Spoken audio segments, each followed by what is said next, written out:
Hello dear students, आज हा आपला इलेक्ट्रिसिटीचा तिसरा लेक्चर आहे. Okay, in the last lecture we have studied some KCL and KVL related problems. Okay, तर आता ते जर लेक्चर आपण व्यवस्थित बघितलं असेल तर आपण समजू शकतो की तुम्हाला KCL ॲट जंक्शन पॉईंट कसा अप्लाय करायचा आणि KVL लॉ हा आपला लूप्समध्ये कसा अप्लाय करायचा हे आपल्या लक्षात आलं असेल की त्या गोष्टी क्लिअर झाल्या तरच आपल्याला त्यांचा जे काही यूज आहे ते आपल्याला या फर्दर आर्टिकलमध्ये यूज होईल. राईट. सो आजच्या लेक्चरमध्ये आपण 9.3 आर्टिकलपासून सुरुवात करतो आहे, दॅट इज विस्टोन्स ब्रिज. ओके, त्याच्यानं एक आपण बॅलन्सिंग कंडिशन मिळवायची आहे जी की आपल्याला क्वेश्चन पडू शकतं त्याच्यावर. राईट. आणि त्याचाच यूज करून आपण काही अननोन रेजिस्टन्सेस फाइंड आउट करू शकतो. राईट. आणि ह्या विस्टोन ब्रिजवर आधारित काही ॲप्लिकेशन्स आहेत, that is metre bridge. Okay, आणि त्याच्यानंतर Kelvin's method to determine the resistance of galvanometer. ठीक आहे. त्याच्यानंतर लास्ट जे आर्टिकल आहे आजच्या आपल्या व्हिडिओचं ते पोस्ट ऑफिस बॉक्स. ओके, लक्षात आलं का बघा? PO box, that is post office box, नंतर Kelvin's method to determine the unknown resistance of galvanometer, नंतर metre bridge to find again unknown resistance. Right. हे ॲप्लिकेशन्स कशावर आधारित आहेत? आपल्या विस्टोन्स ब्रिज बरोबर. ठीक आहे. So let's start. Before starting directly to the Wheatstone bridge, let us take some introduction. Okay, कोणत्याही मटेरियलला रेजिस्टन्स जे असतं ते बऱ्याचशा त्या मटेरियलच्या इतर प्रॉपर्टीज बरोबर ते व्हेरिएबल होत असतं. ओके, सेमीकंडक्टरच्या केसमध्ये पण आपण बघितलं होतं की एक्सटर्नल टेम्परेचर वाढल्यामुळे right there was a change in the internal properties of that material. Bonds break होतात, मग आपल्याला चार्जेस मिळतात, नंतर याचं रेजिस्टन्स किंवा कंडक्टिव्हिटी दोन्ही सगळे चेंजेस होतात property. In the similar case एखाद्या मटेरियलचं रेजिस्टन्स हे चेंज कशामुळे होऊ शकतं? Okay, due to factors like temperature, right, humidity, displacement, liquid level etcetera. Right. म्हणजे एखाद्या मटेरियलचं जर रेजिस्टन्स ह्या फॅक्टर्समुळे चेंज होत असेल तर व्हाईस वर्सा आपण असंही म्हणू शकतो की ह्या फॅक्टर्स जे काय आहेत ते आपण त्यांचा स्टडी कशाच्या माध्यमातून करू शकतो? By measurement of the property of resistance. Okay, by measuring the resistance we can study such changes in the properties of factors of that material. Okay, so therefore measurement of these properties is possible by measuring the resistance. ठीक आहे. ठीक आहे. तर असे अजून बरेच उपकरणं आहेत जे की रेजिस्टन्स मोजण्यासाठी आपण वापरू शकतो. व प्रत्येक उपकरणाची एक रेंज असते. Okay, every device has is particular range to measure that particular resistance value. म्हणजे सगळे डिव्हायसेस काही स्पेसिफिक लेवल किंवा स्पेसिफिक रेंजमधलेच रेजिस्टन्स व्हॅल्यूज मोजू शकतात. राईट फ्रॉम म्हणजे फॉर एक्झाम्पल 0 मिलिओहम म्हणजे 10 to the power -3. Right. Milliohm to 10 ohms. Okay, 10 ohms to 100 ohms, नंतर 100 ohms to few mega ohms. Okay, few giga ohms. Right. Mega म्हणजे 10 to the power 6. तर असे काही particular ranges आहेत की ह्या पर्टिक्युलर रेंजमधले एक इन्स्ट्रुमेंट आपण वापरू शकतो. सिमिलर केस म्हणजे ह्या आता जो आर्टिकल आपण शिकणार आहोत दॅट इज विस्टोन्स मीटर ब्रिज और विस्टोन्स नेटवर्क. हा एक अशा प्रकारचं एक सर्किट नेटवर्क आहे ज्याच्याद्वारे आपण अननोन रेजिस्टन्स फाइंड आउट करतो किंवा मेजर करतो. ओके, पर्टिक्युलर हा Wheatstone's network 10 ohm to 100 ohm या रेंजमध्ये आपण वापरतो for the measurement of resistance. Right. So the Wheatstone's metre bridge was originally developed by Charles Wheatstone, okay, to measure the values of unknown resistances. Okay, it is also used for calibrating measuring instruments, voltmeters, ammeters, etc. Okay, so let's start with our article what is Wheatstone network and obtain the balancing condition for Wheatstone's network. Okay, हा असा main question तुम्हाला पडेल. Okay, what is Wheatstone network and obtain the balancing condition for Wheatstone network. हे आपलं आहे balancing condition. Right. हे equation आपल्याला मिळवलं की हा आपला क्वेश्चन कंप्लीट होईल. राईट. सो हा जेव्हा क्वेश्चन सपोज इन केस 4 मार्क्सला पडला किंवा 3 मार्क्सला पडला, ह्यातले मेजर पॉईंट्स तुम्हाला कुठले कवर करायचे आहेत? ओके, मेजर पॉईंट्स आहेत व्हॉट इज विस्टोन नेटवर्क हे तुम्हाला पहिलं डिफाईन करावं लागेल व्यवस्थित. त्याच्यानंतर what is the principle of that Wheatstone network, नंतर construction and circuit diagram. Okay, हा थर्ड पॉईंट झाला. आणि तुमचा फोर्थ पॉईंट इज वर्किंगमध्ये तुम्हाला हे इक्वेशन जे काय आहे ते आपल्याला मिळवायचं आहे. असे तुमचे 4 पॉईंट्स हे आले पाहिजेत. ओके, त्यातले मायनर चेंजेस तुम्ही करू शकता बाकीचे. मात्र हे 4 जे काही पॉईंट्स आहेत तुम्हाला कवर करता आले पाहिजे. Okay, so let's start. Wheatstone network म्हणजे काय? हे एक असं एक साधं प्रकारचं एक नेटवर्क आहे, सर्किट आहे, ज्याच्याद्वारे आपण अननोन डिस्टन्स फाइंड आउट करू शकतो. It is a simple circuit devised or developed by Charles Wheatstone for accurate measurement of unknown resistance. Okay, एक अशा प्रकारचं सर्किट आहे जे की चार्ल्स विस्टोनने आपल्याला तयार केलं होतं for the accurate measurement of resistance. कुठल्या रेंजमध्ये? 10 to 100 ओहम्समध्ये. ओके, ह्या नेटवर्कच्याद्वारे आपण 10 to 100 ह्या रेंजमधलेच जे काही अननोन रेजिस्टन्स आहे ते मेजर करू शकतो. Okay, what was the principle behind this Wheatstone network? Principle म्हणजे तत्व. हे एक्सपेरिमेंट किंवा नेटवर्क कोणत्या बेसिसवर आपण फ्लो रन करणार आहे किंवा शिकणार आहे. Okay, the principle of Wheatstone network is there is no flow of electric current between any two equipotential points of an electric current. Right, हे आपल्यालाही माहिती आहे, आपण लास्ट बऱ्याच लेक्चर्समध्ये डिस्कस केलं असतं. There is a no flow of energy from same level, same equipotential points. Okay, दोन समान पॉवर असलेल्या गोष्टींमध्ये काही फ्लो किंवा आपल्याला फायनल रिझल्ट कधी मिळत नाही. राईट, जेव्हा की एक पोटेन्शियल, एक पॉवर, एक एनर्जी, एक लेवल ओके हायर पोटेन्शियलला असेल, हायर लेवलला असेल, आणि दुसरं जे काय पॉईंट आहे टर्मिनलला आहे तिथली एनर्जी, तिथली पॉवर, तिथली लेवल ही लोअर पोटेन्शियलला असेल तर त्याच्यामध्ये काहीतरी आपल्याला एनर्जी फ्लो दिसतो. ओके, सो सेम प्रिन्सिपल आपण इथं वापरणार आहोत. There is a no flow of electric current between any two equipotential points of an electric circuit. Electrical सर्किटमध्ये दोन टर्मिनल्स किंवा दोन पॉईंट्स असतील ज्यांच्यामध्ये त्यांचं पोटेन्शियल समान असेल तर त्यांच्यामध्ये कुठलाही इलेक्ट्रिक करंट फ्लो होत नाही. हा प्रिन्सिपल आपण इथं वापरणार आहे. Okay, so next point is construction. पहिले दोन पॉईंट लक्षात आले काय बघा तुम्हाला? What is Wheatstone network? Simple circuit developed by Charles Wheatstone for the measurement of unknown resistance. Principle, no flow of electric current between two any equipotential points of an electric circuit. तिसरं construction. Construction सोपं आहे बघा. Construction काहीही पाठ करायचं नाही आपल्याला. Directly पहिला काय लक्षात ठेवायचं आपल्याला? दिस नेटवर्क लक्षात घ्या. ब्रिज नेटवर्क म्हणायचं आपण याला. ओके, तर ह्या नेटवर्कमध्ये जंक्शन पॉईंट कुठं कुठं आहेत लक्षात घ्या. लूप्स किती आहेत ते लक्षात घ्या. म्हणजे आपल्याला KCL कुठं अप्लाय करता येईल, KVL कुठं अप्लाय करता येईल हे आपल्या लक्षात येईल. राईट, तर कन्स्ट्रक्शनमध्ये काय सांगायचं असं हा नेटवर्क कसा बिल्ड केलेला आहे. Okay, the EMF E, okay, for a cell of EMF E and key K are connected in series between two junction points A and C. Okay, एक असे एक एक पॉईंट आपण कन्स्ट्रक्शनचे लिहू शकतो. राईट, हे बघा, हा cell E of EMF E की आर कनेक्टेड इन सिरीज आहेत का? Yes. Between two junction points A and C आहे का? Yes. Where A is at higher potential and with respect to C. हा एक पॉईंट कन्सिडर करायचा. त्याच्यानंतर the 4 resistances R1, R2 and R3 and R4 are connected in a quadrilateral network ABCD. Okay, हे आपले कन्स्ट्रक्शनचे point आहेत simples. Okay, दोन junction point आहेत जिथं की A and C यांच्यामध्ये एक EMF ऑफ सेल म्हणजे एक सेल आणि एक की जोडायचे आहे सिरीजमध्ये. त्याच्यानंतर ह्याच दोन जंक्शन पॉईंटमध्ये 4 resistances R1, R2, R3, R4 एक ब्रिज क्वाड्रिलेटरल नेटवर्कमध्ये जोडायचे आहेत आणि त्यांच्यामध्ये दोन आपल्याला जंक्शन पॉईंट मिळतील B आणि D. त्यांच्यामध्ये एक गॅल्व्हॅनोमीटर जोडायचं आहे. Okay, so this is your simple construction. Right, a cell of EMF E along with the key are connected in series between two opposite junctions A and C such that a junction A is at higher potential with respect to C.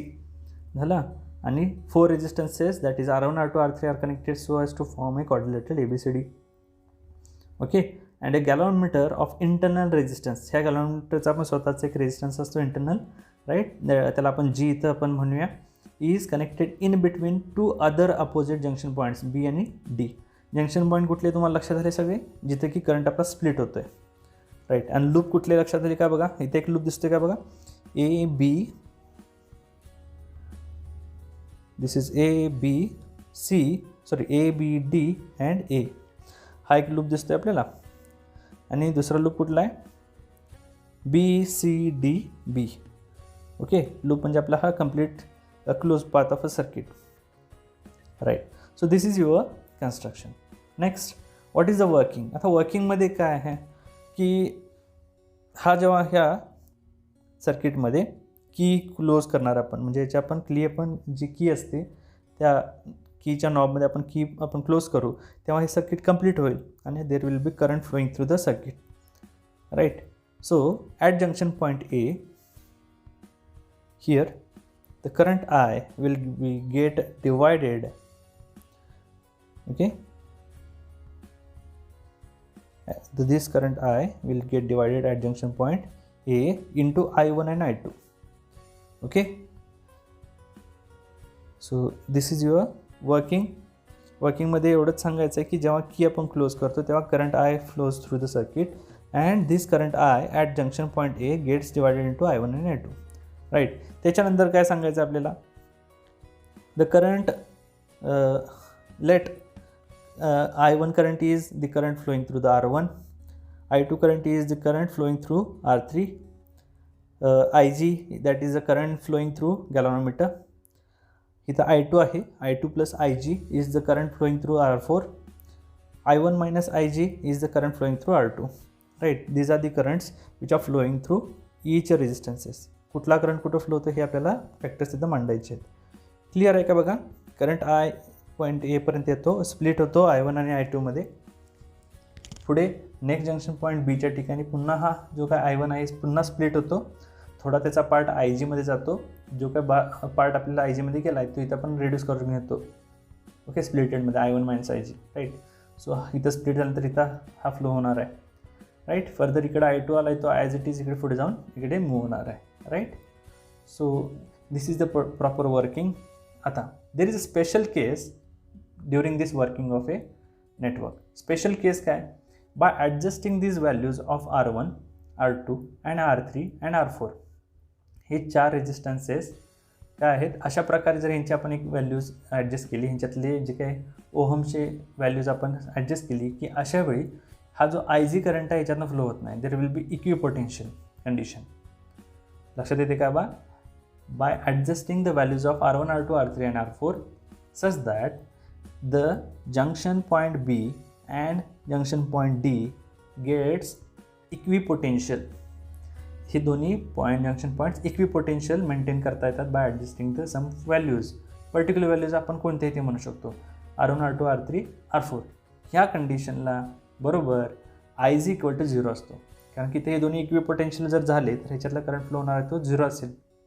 म्हणजे इथून येणारा current इकडे split नव्हता, हा directly ह्या path through flow होईल. इकडून येणारा हा करंट काय असेल तो इकडे ह्या पाथ थ्रू फ्लो होईल. There will be no current between this 2 junction points, okay. म्हणजे ह्या ठिकाणी ह्या गॅल्व्हॅनोमीटरमधनं जाणारा करंट आपल्याला डिफ्लेक्शन 0 दाखवेल, ओके. पर्टिक्युलर तुम्हाला लक्षात असू दे what is galvanometer. Galvanometer is a certain device which detects the very very small current, okay. गॅल्व्हॅनोमीटरचं काम काय आपलं detection of current, right.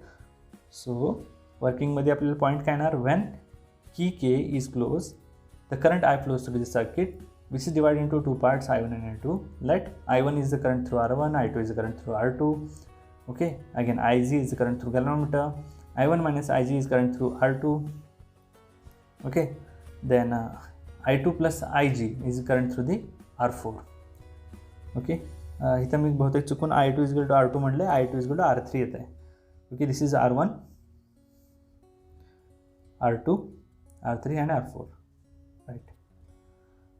Now आता ह्या ठिकाणी पहिला KVL लॉ इथं अप्लाय करायचा हा ह्या लूपला, आणि नंतर सेकंड लूपला आपण अप्लाय करायचा.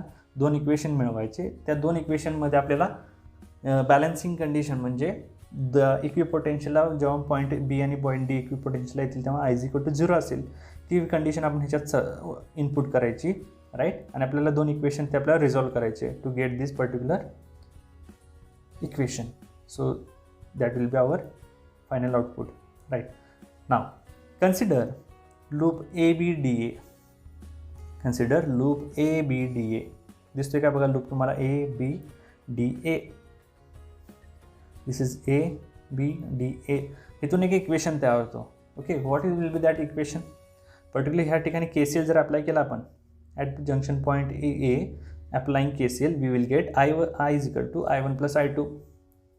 करेक्ट आहे का. येणारा करंट पॉझिटिव्ह जाणार निगेटिव्ह, राईट. त्याच्यानंतर consider loop A, B, D, A.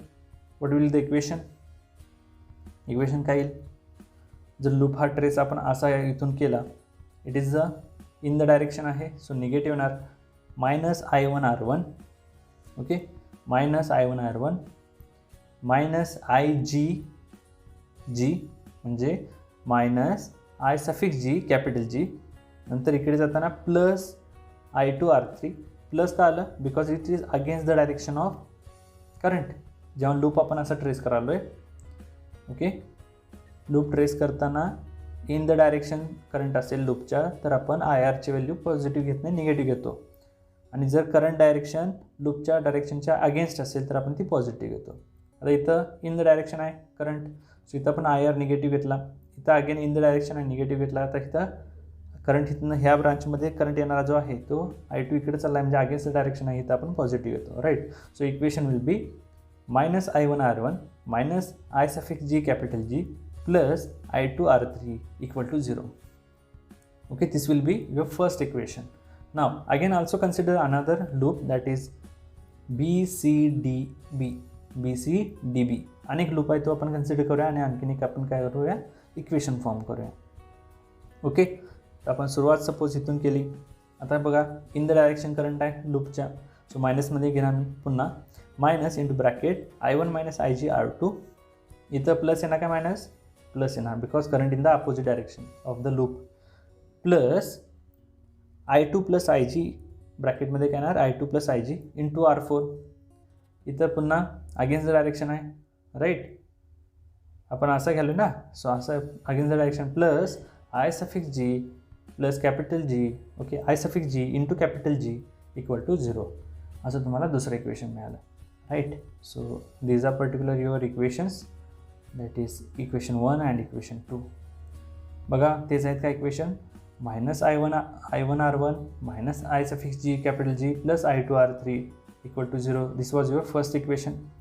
Okay, second equation बघा, minus into bracket I1 - IG into R2 plus I2 + IG into R4 plus IG into capital G is equal to 0. These are the two equations, right. ना आता मग अशी मी सांगितल्या पद्धतीनं there is a certain special case when we can obtain a balanced condition. Balance condition कधी मिळू शकते, when the potentials at B and capital D are same by adjusting the values R1, R2, R3 and R4, right. For that condition we will substitute I_G is equal to 0 in equation 1 and 2. Okay, in equation 1 and 2 दोन equation मिळाले आपण. IG equal to 0 कधी मिळणार आपल्याला, जेव्हा बीच्या ठिकाणच्या पॉईंटचं जे काय पोटेन्शियल असेल आणि डीच्या पॉईंटच्या ठिकाणचं जे काय पोटेन्शियल असेल ते सेम असेल, अशा वेळी आपल्याला IG 0 मिळेल. इक्विपोटेन्शियल म्हणणं करंट 0 असतो, तोच आपला प्रिन्सिपल आहे. हे कधी मिळू शकतात, for a specific values of R1, R2 and R3, R4. Okay, ठीक आहे. सो आता बघा इक्वेशन्स 1, 2 आपल्या स्क्रीनवर दिसत आहेत, right. This is your equation 1, this is your equation 2. आता इक्वेशन 1 अँड 2 मधला IG जिथे दिसतं तुम्हाला I_G त्यांना 0 टाका. What will get the equation, this will be your first equation. Okay, so this equation will change into -I1 R1 plus I2 R3 equal to 0. That is I1 R1 is equal to I2 R3. This will be equation 3rd. Okay, equation 3rd. आता बघा equation 2 मध्ये पण IG ची value 0 करा. Okay, equation 2 मध्ये IG ची value 0 करा. तर ह्या ठिकाणी काय मिळेल आपल्याला, -I1 R2 plus I2 R4 equal to 0. That is nothing but I1 R2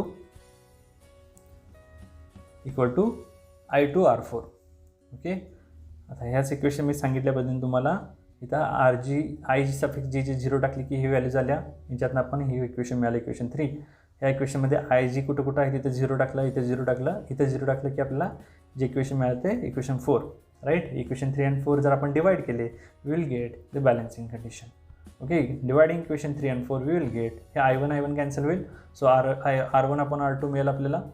नंतर इथं I2 कॅन्सल होईल, R3 upon R4. Okay, this will be your balancing condition for Wheatstone network, right. ह्या केसला तुम्हाला IG हा 0 मिळतो, म्हणजे गॅल्व्हनोमीटरमधून कोणताही करंट फ्लो होणार नाही. ओके. आता ह्या इक्वेशनच्या द्वारे आपल्याला कोणतीही एक अननोन व्हॅल्यू असेल रेजिस्टन्सची, फॉर एक्झाम्पल 4 रेजिस्टन्सेस आहेत R1 R2 R3 R4, याच्यापैकी 3ची जर व्हॅल्यूज आपल्याला माहीत असतील तर एका अननोनची व्हॅल्यू आपल्याला फाइंड आउट करता येईल, राईट, इक्वेशन यूज करून. Okay. So this is it's use म्हणून आपण किंवा ॲप्लिकेशन म्हणूया, राईट. सो खाली नोटमध्ये पण आपण तेच लिहिलेलं आहे. If any 3 resistance are known, the 4th resistance can be determined using this formula. Okay. The current flowing through any branch of the circuit can be found using equation 1 and 2.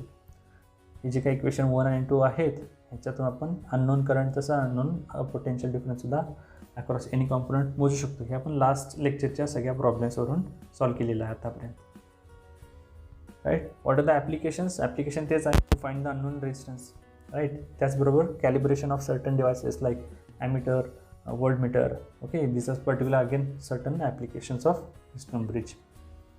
Now let us move to our first application using this Wheatstone network bridge, that is nothing but meter bridge. Okay. Meter bridge म्हणजे काही वेगळं नाही आहे, एक प्रॅक्टिकलला हे आपल्याला असणार आहे. चेक करा तुमच्या प्रॅक्टिकल एक्झामला किंवा तुमच्या प्रॅक्टिकलच्या सिलेबसला हे मीटर ब्रिजचं तुम्हाला एक एक्सपेरिमेंट आहे. या ठिकाणी व्यवस्थित लक्षात आलं तर ठीक, नाहीतर आपल्याला हे ते प्रॅक्टिकलीसुद्धा तुम्हाला परफॉर्म करून समजून घेता येईल. फक्त ह्या ठिकाणी मगाच्या इक्वेशनमध्ये एक लक्षात घ्या, व्यवस्थित दाखवतो ते अगदी लक्षात ठेवा, पुढच्या आर्टिकल्सला आपल्याला मदत होईल याची. हा जो काय ब्रिज आहे आपला, ओके, इथं R1 प्लेस आहे, इथं R2 आहे, इथं R3 आहे, इथं R4 आहे. येणारा करंट इथं आला, स्प्लिट झाला इकडे.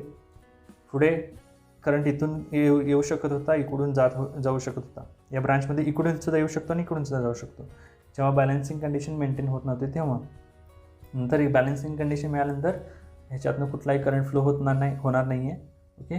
पुढं करंट इंडिव्हिज्युअली फ्लो होईल, राईट. ह्या स्टेटमध्ये बॅलन्सिंग कंडिशन मिळवण्यासाठी हा रेशो सेम असावा लागतो. कुठला रेशो? R1 म्हणजे ही काही सपोज व्हॅल्यू असेल ती अपॉन R2. ओके. ह्या रेशोला इक्वलाइज केला पाहिजे, R3 अपॉन R4. म्हणजे हे पर्टिक्युलर ब्रांच लक्षात घ्या आणि हा पर्टिक्युलर ब्रांच लक्षात घ्या. दिस अपॉन दिस नाही आहे आपलं, this upon this. Okay. So R1 upon R2 आहे, R1 अपॉन R3 नाही आहे. हे ब्रिज मी तुम्हाला समजून सांगण्याचा प्रयत्न करतो आहे. R1 अपॉन R2 आहे, R1 अपॉन R3 नाही आहे. R1 upon R2 is equal to R3 upon R4. हे पुढच्या ब्रिजेसमध्ये तुम्हाला वापरायचं आहे. Okay. So this is your meter bridge. Meter ब्रिजला पुन्हा सेम प्रिन्सिपल वापरायचा आपल्या व्हीटस्टोन नेटवर्कचा. Okay. So meter bridge is what? It is a modified form of Wheatstone network. Modified form म्हणजे काय? जरासं इक्विपमेंटमध्ये आपण त्याचे चेंजेस केले, बाकी काही नाही. जर व्यवस्थित तुम्ही बघितला तर तुम्हाला इथं व्हीटस्टोन नेटवर्क पुन्हा मिळेल. बघा, लक्षात येते का? ओके. मगाशी तुमचं हे नेटवर्क असं होतं, राईट? Sorry,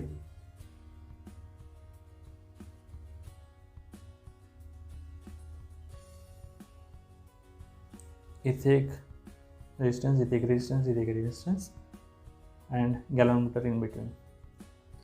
okay. आता हे नेटवर्क तुमचं तसंच आहे का बघा. ओके. हे जे काही खालचे पार्ट्स आहेत, EMF E की आहेत, बरोबर आहेत. हे 2 जंक्शन पॉईंटच्या ठिकाणी जोडलेत का बघा. इथे एक आहे, इथे एक आहे का बघा. येस. नंतर पुढे ह्या 2 जंक्शन पॉईंटच्या मध्येच काय आहे? गॅल्व्हनोमीटर आहे का बघा. येस. ह्या ब्रांचमध्ये 2 रेजिस्टन्स आहेत का बघा. इथे एक रेजिस्टन्स आहे. इथं जिथं टच केला पॉईंट डीला तो एक रेजिस्टन्स असतो वायरचा, आहे का. आहे. हा सेकंड पाथ बघा आणि हा सेकंड पाथ बघा, आहे का. Yes. So it is the same network, म्हणजे त्याला फक्त मॉडिफाय केलं आहे आपण. ओके. सो आपण आता मीटर ब्रिजचं ॲप्लिकेशन बघतोय. Meter bridge is nothing but Wheatstone meter bridge is a modified form of Wheatstone network use to determine and unknown resistance. Principle same principle Wheatstone ब्रिजचा वापरायचा आपल्याला. It works on the principle of Wheatstone's balance network, that is no current flows through the 2 equipotential points in an electrical network. Description काय? साधी गोष्ट आहे. हे जे काही मीटर ब्रिज तुम्हाला दिसायला लागले, त्याच्यामध्ये आपण थिन वायर यूज करणार आहोत. ती जी काही थिन वायर आहे त्याला स्वतःचा रेजिस्टन्ससुद्धा असणार आहे. राईट, थिन वायर दिसते का बघा तुम्हाला. ओके, साधारण हे गोष्टी काय काय ते तुम्हाला सांगतो व्यवस्थित. इथे एक ए पॉईंट आहे, इथे एक सी पॉईंट आहे. ह्याच्यामध्ये आपण एक वायर, कॉपर वायर सपोज म्हणू शकतो किंवा कोणती कंडक्टिंग वायर ही स्ट्रेच केलेली आहे या ठिकाणी. आणि ही वायर आपण एल शेप्ड कॉपर प्लेटला काय केले, फिक्स केलेली आहे. ओके, आणि हे 2 कॉपर प्लेट्स आहेत एल शेप्ड, ह्यांच्यामध्ये आपण तिसरी एक कॉपर प्लेट फिक्स केलेली आहे by keeping 2 gaps between them. Okay, इथे गॅप मेंटेन केला आहे आपण आणि ह्या ठिकाणी गॅप मेंटेन केला आहे, ज्या ठिकाणी की आपण 2 रेजिस्टन्सेस फिक्स करणार आहे. ओके, फर्स्ट गॅपमध्ये किंवा लेफ्ट गॅपमध्ये पण म्हणू शकतो आपण अननोन रेजिस्टन्स नेहमी ठेवतो. ओके, अननोन रेजिस्टन्स सपोज आपण राईट गॅपमध्ये पण ठेवू शकतो. मोर कॉमनली आपण इथं लेफ्ट गॅपमध्ये ठेवतो, जिथे की ज्याचा आपल्याला अननोन रेजिस्टन्स फाइंड आउट करायचे. ओके, इकडच्या ह्या गॅपमध्ये नॉन रेजिस्टन्स किंवा रेजिस्टन्स बॉक्स ठेवतो आपण, जिथे की आपल्याला व्हॅल्यूज फिक्स करून ठेवायचे. बाकी ह्या वायरला स्पेसिफिक रेजिस्टन्स असतं, म्हणजे पर्टिक्युलर जसं की आपण मास डेन्सिटी म्हणतो किंवा एअर डेन्सिटी म्हणतो. एका छोट्याशा एरियाची जी काही डेन्सिटी असेल त्याला आपण एअर डेन्सिटी, मास डेन्सिटी म्हणतो. गुणिले आपण टोटल व्हॉल्यूम किंवा टोटल एरिया काढतो, टोटल मास काढण्यासाठी किंवा टोटल एरिया काढण्यासाठी. राईट, तसंच ह्या केसमध्ये ही जी काही वायर आहे त्याचं पण स्पेसिफिक रेजिस्टन्स असतं छोट्याशा एरियामध्ये किंवा पर युनिट लेंथमध्ये. जर आपण ते जरी स्पेसिफिक रेजिस्टन्स कंप्लीट लेंथला मल्टिप्लाय केलं तर आपल्याला टोटल वायरचं रेजिस्टन्स मिळतं. ओके, सो ह्या ठिकाणी काय करायचं आहे, ह्या ब्रिज वायरमध्ये म्हणजे तुम्हाला आठवत असेल तर इथं हा गॅलॉनोमीटर होता मध्ये आणि इथं पॉईंट होता, हा बी पॉईंट. ओके, 2 मधले जंक्शन पॉईंट बी डी. राईट, इथं आपला गॅलॉनोमीटर होता. राईट, हे इक्विपोटेन्शियलला कधी येतात, त्याच्यानंतर करंट फ्लो इथून मधल्या ब्रँचमधून होत नाही. म्हणजेच इथल्या गॅलॉनोमीटरचा डिफ्लेक्शन जो ॲरो असतो तो 0 दाखवतो, नल डिफ्लेक्शन. ओके, सेम केस आहे इथं. ह्या जंक्शन जो काही गॅलॉनोमीटर आहे आपण जंक्शन पॉईंट बी पासून जोडलेला आहे, त्याला खाली आपण जॉकी एका वायरला आपण जॉकी जोडलेले आहे. जॉकी म्हणजे काय, एक साधं असं स्क्रू ड्रायव्हरसारखं एक इक्विपमेंट असतं. ओके, मेटॅलिक, त्याला आपण वायर जोडतो आणि ती जॉकी आपण ह्या वायरवरनं, ए सी जी वायर आहे तुमची, त्याच्यावर आपण काय करतो, टॅपिंग करतो, टच करत जातो. ओके, म्हणजे आपण सर्किटमध्येच काय करतो, करंट फ्लो होतो का चेक करतो. तर ह्या वायरवर जेव्हा आपण टच करतो वेगवेगळ्या पॉईंट्स ठिकाणी, इथं इथं इथं जिथे इथं टच करतो आपल्याला करंट मिळेल. ओके, स्पेसिफिक एका पॉईंटला आपल्याला काय होतं आहे, करंट मिळणार नाही. काय होणार आहे, करंट मिळणार नाही आहे. It will show null deflection. Okay, null deflection म्हणजेच त्या ठिकाणी तुमचा ब्रिज जी कंडिशन आहे, बॅलन्सिंग कंडिशन, ती सॅटिस्फाय झालेली असते. बिकॉज इथं जिथं टच झालं आहे त्याला सपोज एवढी लेंथ असेल आणि हा उरलेला पार्ट असेल इथं जिथं आपण टच केलं आहे. राईट, सो ह्या लेंथला आपण एल सफिक्स एक्स म्हणणार आहे, की इथं जे काय जोडणार आहे त्याच्या सफिक्स आपण देणार आहे. इथं एल सफिक्स आर म्हणू आपण जिथं आपण जोडलं आहे. राईट, सो बॅलन्सिंग कंडिशन आपल्याला ह्या जॉकीच्याद्वारे जिथं टॅप करून नल डिफ्लेक्शन मिळेल तिथं थांबायचं आहे, फिक्स करायचं आहे आणि आपल्याला बॅलन्सिंग कंडिशन मिळवायचं आहे. आणि अशा प्रकारे जेव्हा बॅलन्सिंग कंडिशन मिळेल एका पर्टिक्युलर पॉईंटला, तर आपल्याला त्यावेळी एक अननोन रेजिस्टन्स फाइंड आउट करायला. राईट, आता ह्या ठिकाणी ह्या एक्सपेरिमेंटमध्ये तुम्हाला final output direct balancing condition सांगता येईल. फर्स्ट नेटवर्कमधून तुम्हाला काय आलं आहे. ओके, फर्स्ट नेटवर्कमधून तुम्हाला काय आलं आहे, दिस वॉज युअर नेटवर्क. इथं तुमचं काय होता R1, इथं काय होतं R2, इथं काय होतं R3, इथे काय होतं R4. याचं बॅलन्सिंग कंडिशन तुम्हाला डायरेक्टली काय माहिती होतं, R1 upon R2 is equal to R3 upon R4. आता सेम नेटवर्क इथं कसं आहे मी मगाशी दाखवलं तुम्हाला. ओके, सो ह्या कंडिशनमध्ये तुम्हाला काय दिसतंय बघा, डायरेक्टली सेम नेटवर्क दाखवले कसं आहे, X upon R equal to LX upon LR. Right, this is your balancing condition. फक्त त्याला रेजिस्टन्समध्ये कन्वर्ट करावं लागेल. हा नॉन रेजिस्टन्स आहे, रेजिस्टन्स बॉक्समधला रेजिस्टन्स आहे, त्याला स्पेसिफिक रेजिस्टन्सनं मल्टिप्लाय केलं की आपली कंडिशन झालं. ओके, म्हणजे हा एक रेजिस्टन्सची व्हॅल्यू झाली. नुसतं LX म्हटलं की काय असणार ते, that is length into specific resistance केली की total resistance of that wire. Okay, त्या पर्टिक्युलर लेंथची रेजिस्टन्स असेल. राईट, ठीक आहे. So this is your balancing condition. तीच हे आपल्या आर्टिकलमध्ये आपल्याला मिळवायची आहे. लक्षात आलं का बघा. ह्या ठिकाणी सुद्धा आपल्याला 4 पॉईंट मिळावं लागेल. पहिला व्हॉट इज मीटर ब्रिज, थोडीफार डिस्क्रिप्शन द्यावं लागेल. नंतर त्याचा principle, this principle is same as the Wheatstone network ते सेम म्हणा किंवा तुम्ही डायरेक्टली स्टेटमेंट करा. There is no flow of current through two equipotential points in the circuit, right. Description काय, it consist a thin uniform conducting wire AC 1 meter long stretched between on a meter scale which is fixed on a wooden board. The ends of wire are fixed between two thick L-shaped copper strips. A third copper strip is fixed on the board in such a way that two gaps are formed as shown in diagram, right. जे आपण थोडक्यात सांगू शकतो. Labelling म्हणजे काय, हे circuit diagram आपण काढल्यानंतर इथला प्रत्येक कॉम्पोनंट जो आहे, एक्स म्हणजे काय अननोन रेजिस्टन्स, आर म्हणजे काय रेजिस्टन्स बॉक्स, AC म्हणजे काय uniform resistance of wire, right. D म्हणजे काय नल पॉईंट. हे जे पॉईंट आहेत ते आपल्याला लिहावं लागतील. ओके, हे सगळे पॉईंट तुम्हाला कन्सिडर करावं लागतील. नंतर एक्सपेरिमेंटल अरेंजमेंट तुम्हाला सांगितल्या पद्धतीनं जे काय अननोन रेजिस्टन्स आहे ते एका गॅपमध्ये ठेवायचे आपल्याला, लेफ्ट गॅपमध्ये. राईट गॅपमध्ये रेजिस्टन्स बॉक्स ठेवायचा आहे. ओके, आपल्याला cell of EMF E key KEY key K and rheostat RH are connected in series with the wire. या वायरला इन सिरीजमध्ये जोडायचे. रिओस्टॅटची अशी व्हॅल्यू आपल्याला ॲडजस्ट करायची आहे जेणेकरून एक कमीत कमी डिफ्लेक्शन मिळेल इतका करंट तुमच्या सर्किटमधून फ्लो होणार आहे, right. This was your experimental arrangement. झालं. Now what is the particular experimental procedure.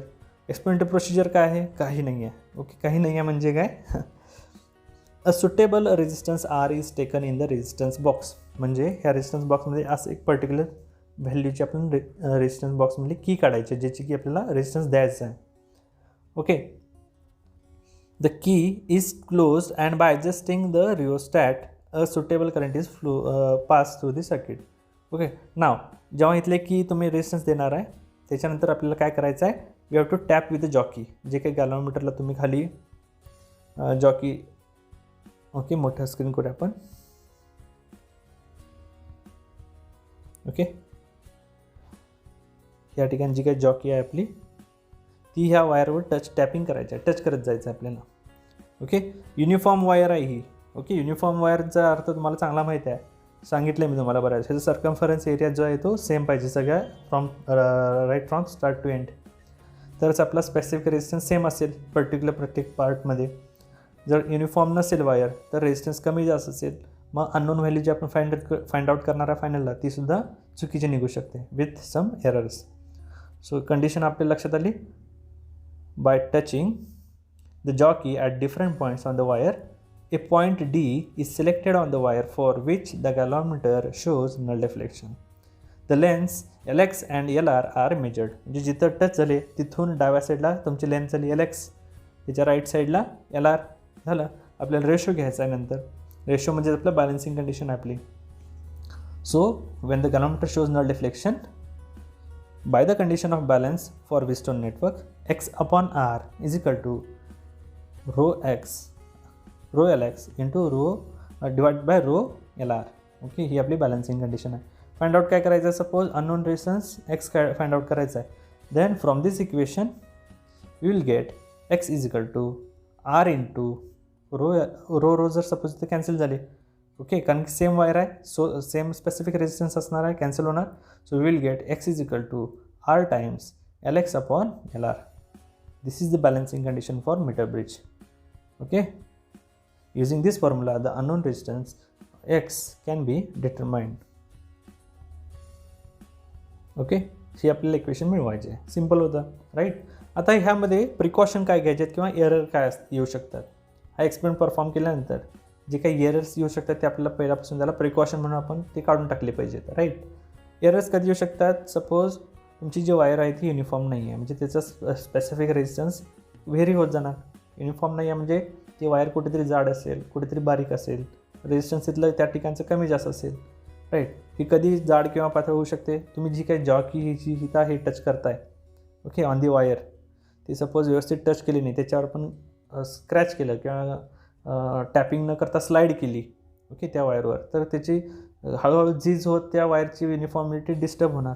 Okay, so त्याच्यामुळे पण आपलं जे फायनल मेजरमेंट आहे ते चुकू शकतं. This is one of the error. Another, the ends of the wire are soldered.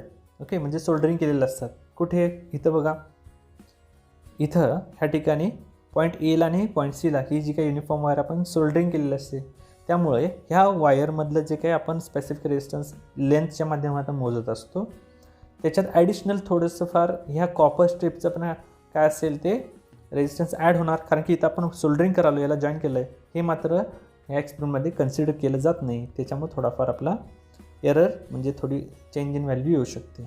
Okay, so again what is the another error? Last one is the measurement of lengths LX and LR may not be accurate. म्हणजे आपल्याला tapping करताना जे काही null पॉईंटचं deflection काढायचं आहे, कधी कधी व्यवस्थित जर फाइंड आउट झालं नाही तर आपले लेन्ससुद्धा चुकू शकतात आणि त्याच्यामुळे सुद्धा आपलं काय असेल तो एरर निर्माण होऊ शकतो. Okay, so what are the to minimize these errors there are some precautions. Okay, precautions काय घेऊ शकतो? The jockey should be tapped on the wire and not slided. मग सांगितल्या पद्धतीने तुम्हाला जॉकी हे टॅप करायचं आहे, टच करत जायचं, त्याच्यावरनं स्लाइड करायची नाही आहे. The experiment is repeated by interchanging the positions of unknown resistance X and known resistance box R. म्हणजे हा जो का अननोन आपण एक्स फाइंड आउट करणार आहे, ती 2 वेळा एक्सपेरिमेंट परफॉर्म करायचं आहे आपल्याला. एकदा सेम प्रोसिजरनं करायचं, नंतर पुढचं हीच एक्सपेरिमेंट परफॉर्म करताना ह्याची पोझिशन इकडे घ्यायची, एक्सची व्हॅल्यू एक्स हा राईट गॅपमध्ये टाकायचा आणि रेजिस्टन्स बॉक्स हा तुमचा लेफ्ट गॅपमध्ये टाकायचा. Okay, this is another method to reduce the errors, right. And the value of R is I just show that the null deflection is obtained around the middle 1/3 of the wire between 34 cm to 66 cm, so that the percentage error is the measurement of in the measurement of LX and LR are minimum and nearly the same. Okay, हे आता सांगून precaution कळणार नाही, तुम्हाला experiment जेव्हा perform कराल तेव्हा तुम्हाला साधारण लक्षात येईल. म्हणजे ही जी काय तुमची फर्स्ट पॉईंट साधारण सांगण्याचा प्रयत्न करतो मी. हा तुमचा मीटर ब्रिज आहे, ह्याच्यावर इथं पट्टी एक चिकटलेली असते, तिथंच आपली ही वायर ज्यावर काय केली असते, स्ट्रेच केलेली असते आणि फिक्स केलेली असते. तर इथे जी टॅप करताना साधारण 33 ते 64, 33 ते 65 ह्या रेंजमध्ये, म्हणजे सपोज इथं मीटर ब्रिज पट्टी लावली तुमची 1 मीटरची, 0 cm to 100 cm, 33 cm to 65 cmच्या between या 2 रेंजच्या मध्ये जर तुम्ही टॅपिंग केलं तर साधारण येणारी व्हॅल्यू तुमच्या बॅलन्सिंग कंडिशनच्या आसपास असते.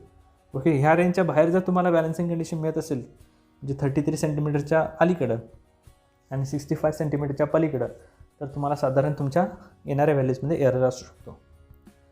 Okay, so this were your particular experiment of meter bridge to find the unknown resistance X, right.